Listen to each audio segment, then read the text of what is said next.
Please listen carefully. Well, hello, universe. Welcome to the Optimist Daily Update. I'm Summers McKay. And I'm Kristy Jansen, and we are part of the team behind the Optimist Daily, making solutions the news. We bring you reader-funded solutions news every day in order to change the tenor of the news media, social media, and the direction of your day to help make it one focused on solutions. 7 days a week, we publish positive news stories written by award-winning journalists and delivered online to your inbox and through our social channels. And also, we are sharing these solutions in a commute-worthy, walk-worthy, home office-worthy, it's official, we're calling it Season 2-worthy podcast. Today is Friday, the 15th of October, 2021. Well, Kristy, it is lovely to be back in the podcast seat with you, my friend. It is. How are you? I'm well. I'm good. Although I have all of my windows and doors sealed shut, and I'm running my HEPA air filter because fire season, California. Ugh. Yeah. Yeah. But are you finding some relief from the air purifiers? Are you feeling a little bit better? It's not that bad today. Good. Sadly, I have lots of experience with this, as pretty much everybody in the Western United States and even other places in the United States and around the world have now accumulated that kind of experience, because mega droughts, huge forest fires, all of these kinds of events they happen. I was communicating with some friends while, we were on hiatus and just touching base with California people that I haven't had a chance to keep up with in the flurry of activity.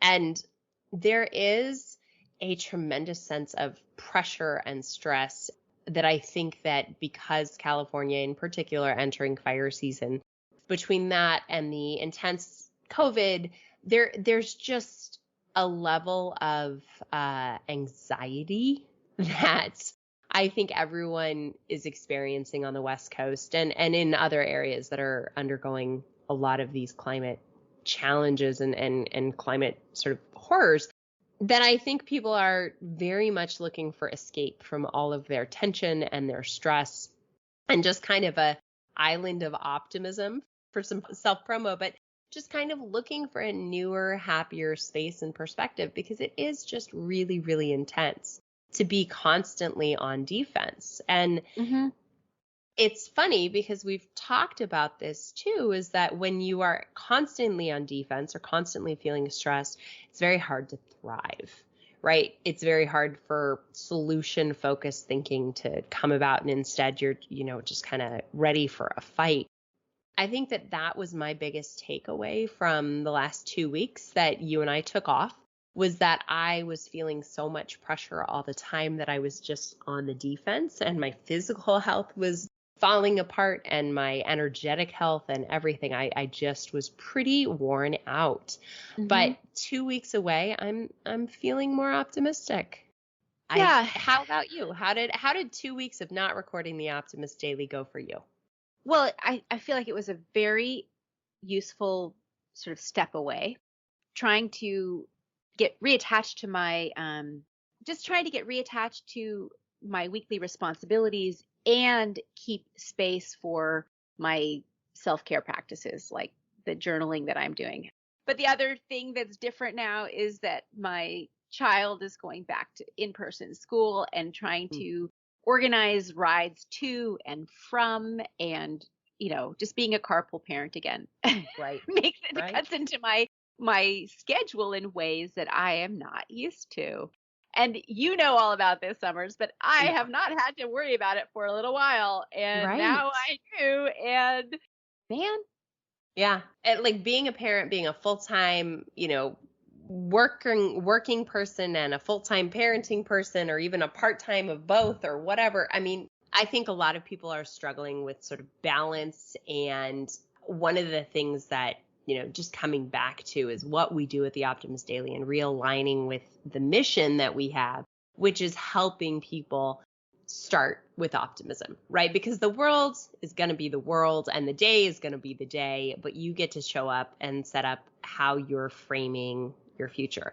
Now, I do want to talk about poop before we get to the daily stories. Oh, because you had an experience the last couple of weeks, right? Yes, we did. That So definitely thank involved- you to all who have loved hearing my adventures in momming with my precocious little 2-year-old, now 26-month-old. And we potty trained. Brennan had been giving us signals all along that she was kind of ready, interested in using it here and there. And so we did this 3-day intensive called, it's like there are a lot of different methods, but it's called the Oh Crap potty training method, where for 3 days you are stuck home with your child and they're running around in underwear, and you are just, every time they have a sign that they need to go potty, rushing to the potty. And by the end of those 3 days, more or less, you have finished with diapers, right? They're done. And I actually donated all of our diapers, and she is successfully potty trained. Now, we still have accidents here and there, but Kristy, that was the longest 3 days of my life. My husband was in town. Like, we made this was like full force effort. We all were in it. And on day one, like at one point I leaned over to pick her up and threw out my back. And so I had to lay on ice, and then he had to take her, and then I had to take her because his wrist gave out. And we just felt like these old people running around after this tiny little exuberant child. And I'm glad it's done. I've never needed a vacation more. Well, congratulations on that, on successful potty training. Thank you. Yep. And did you have to bring out the water spritzers, like the cows? I was telling her that we had a bovine story that involved spritzing, and if she didn't, then she just thought it was fun to play with the water sprayer. Right. So, well, speaking of poop, should we speaking talk about our first story for the day? Yes. Let's talk about our first story. Okay, so there are a lot of great stories, and you guys probably want us to get into it. There are a lot of great stories on the Optimist Daily today. One that Kristy and I are like madly passionate about it, and one that we're like kind of passionate about. So first and foremost, we love the oceans and we love poop, right? Well, maybe just read the headline, which reads, "Why fish poop is more important than we realize." It's not that we love poop, it's that we appreciate what it brings into this world, right? Yes. And so we are trained to think negatively about waste of all sorts, including bodily waste. Mm-hmm. But in fact, it is part of the natural cycle. And researchers are starting to identify that fish poop plays a really, really important role in making the oceans thrive. So Summers, why don't you talk a little bit more about what the findings are? All right. So why fish poop, guys, right? So phytoplankton in the oceans absorbs carbon from water and air around them. These creatures are then eaten by fish, moving the carbon up the food chain. Fish then release this carbon in their poop, sending it to the sea floor. As it turns out, researchers from good old University of California, Los Angeles, UCLA, research study leader Danielle Bianchi is quoted as saying, "We think this is one of the most effective carbon sequestration mechanisms in the ocean." Thinking about the fact that it's no longer floating around, instead it goes all the way to the fish, to the ocean floor. So looking at data from 2 key species, tuna and cod, researchers estimate that these species alone took up 940 million metric tons of carbon per year before industrialization. That's 2% of all biomass produced by phytoplankton.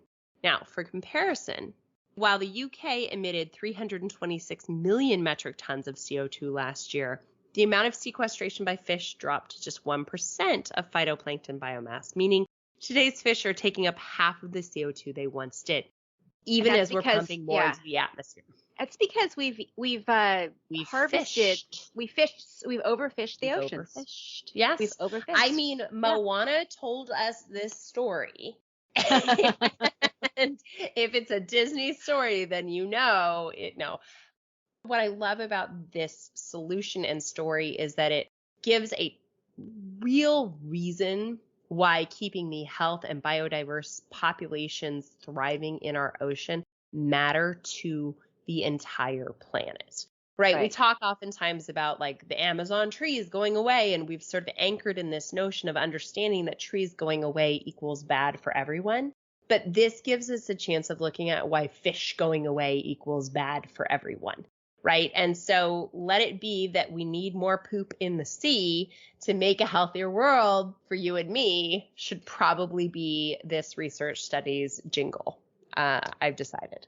Anyway, I like this because it anchors a hypothetical or a hypothesis that people kind of structure around and think about, but what it does is communicates in that scientific way, harkening back to Nini and the brain, right? Science is communicated effectively on why fish matter. And fish populations, the more there are, the more they poop, the more they sequester carbon. Right. So, now going from deep in the sea.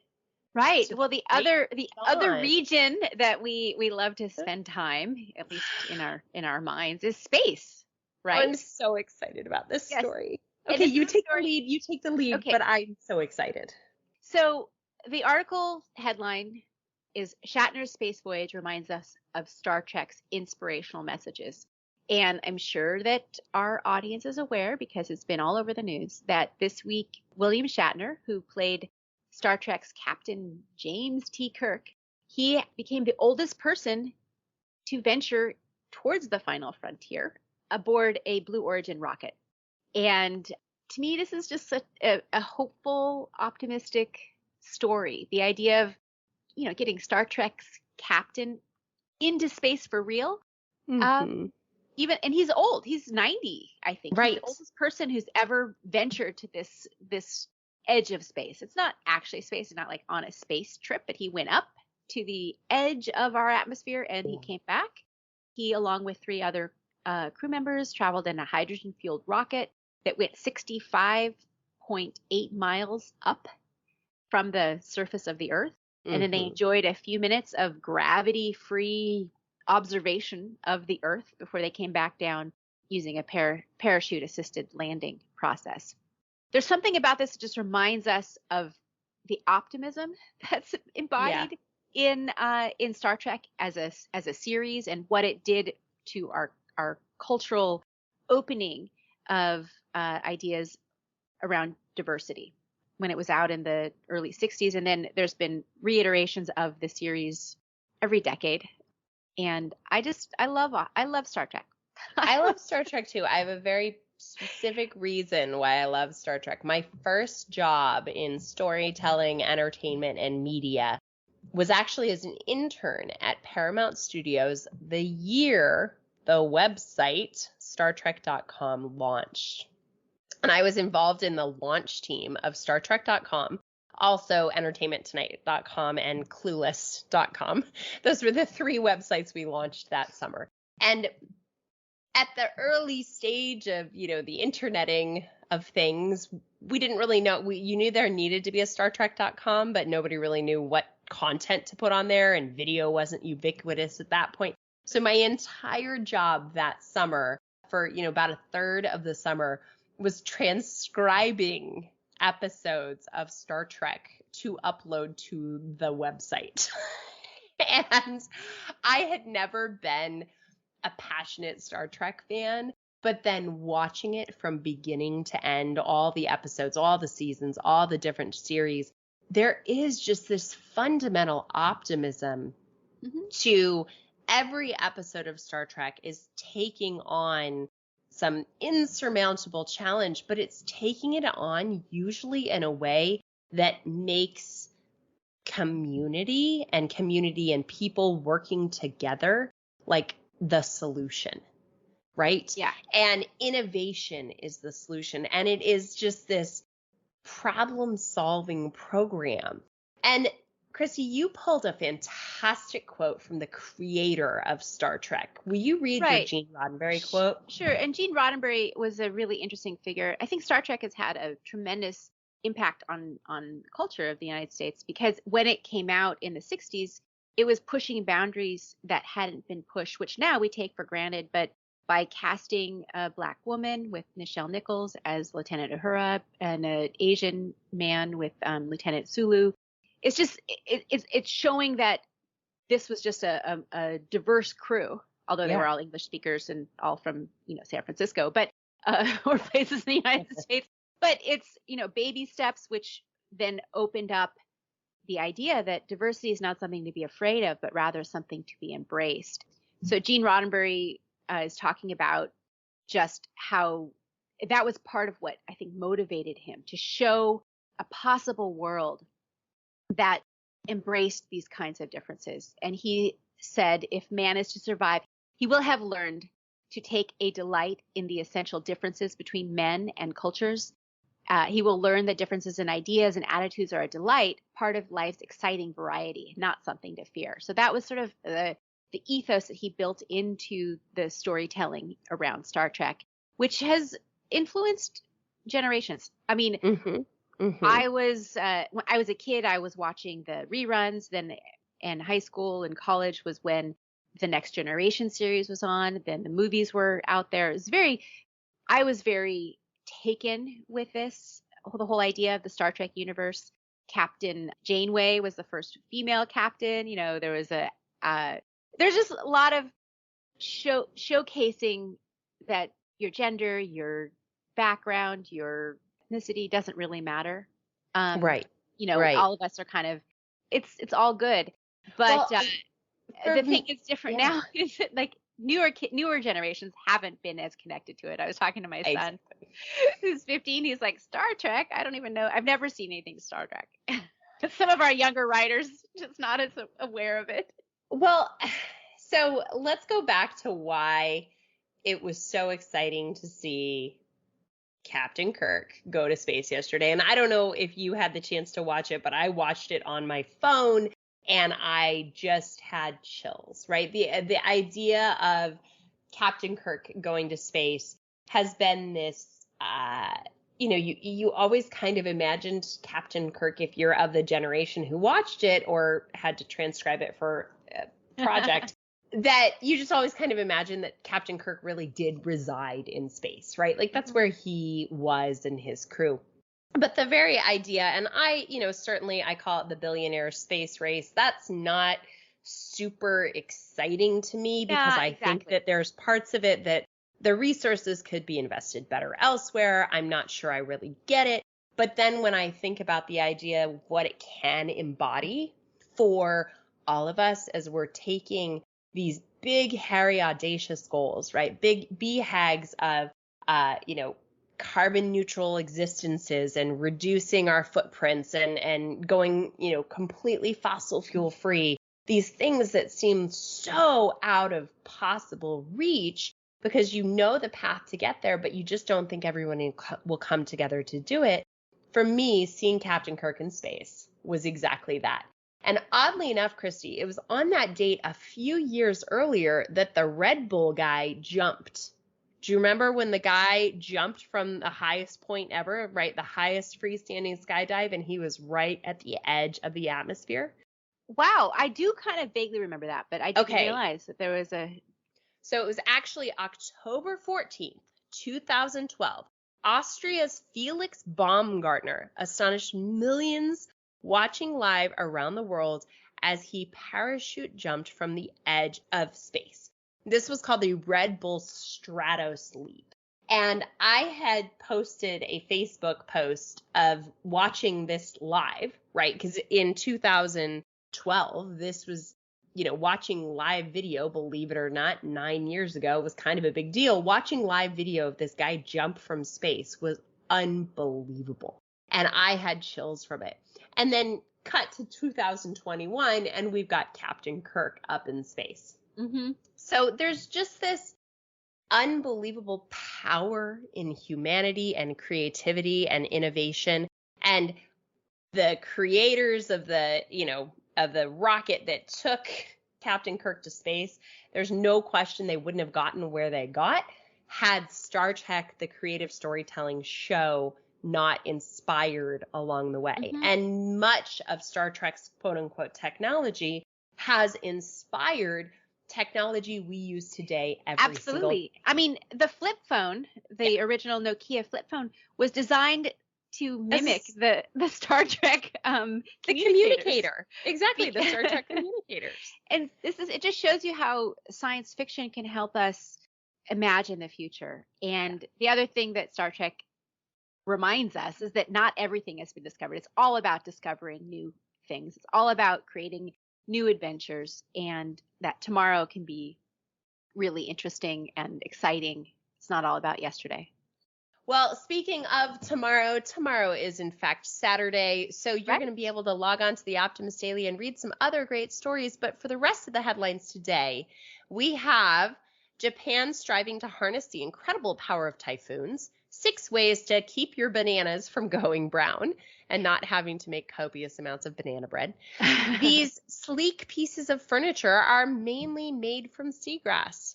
And Egyptian music duo raises awareness on feminist issues. Kristy, what else do we have? Well, ethnic studies is going to become a high school graduation requirement in California. Mongolia will fight desertification by planting 1 billion trees. Shareholder pressure is leading to right to repair evaluation at a major tech company. Spoiler alert, that's Microsoft.